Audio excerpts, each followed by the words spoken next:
আমার যাবার আগে পিতার এই সিংহাসন খান আমি একবার সালাম করে যাই।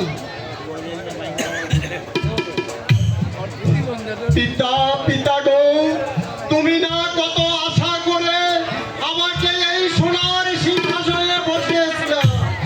তোমার সোনার সিংহাসনের মান মর্যাদা আমি রক্ষা করতে পারলাম না পিতা।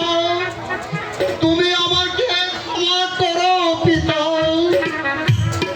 কিন্তু তুমি কত আশা করে আমার মাথায় তুমি সোনার রাজমুকুট পরিয়েছিলে।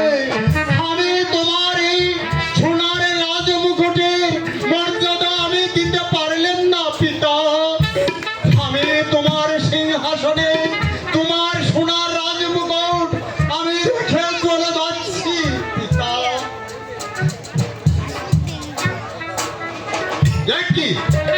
দেখি সিংহাসন তুমি কেঁপে উঠছো, তবে কি যেতে আমায় বারণ করছো? কোথায় জাহানারা? জাহানারা না না না, আমি আর জাহানারাকে ডাকবো না। জাহানারা যদি এসে পড়ে তাহলে তো আর আমার যাওয়া হবে না। আমি আর জাহানারাকে ডাকবো না। ভাই বন্ধুগণ, তোমরা সুখে থেকো। প্রজাবৃন্দগণ, তোমরা সুখে থেকো। তোমাদের আত্মবাসার মুখ আর দেখতে হবে না। তোমাদেরকে ফেরে আমি অনেক দূরের পথে চলে যাচ্ছি, চলে যাচ্ছি।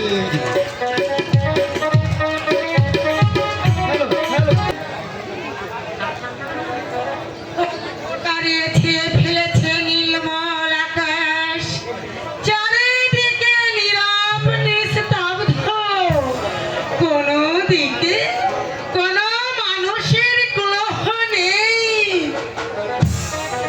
এ কি সিংহাসনে রাজমুকুট পরে আছে কেন?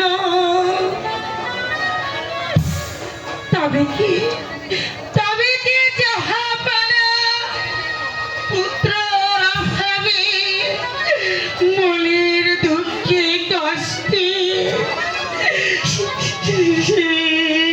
রাজ্য ছেড়ে চলে গেছে। মেহেরবান খোদা,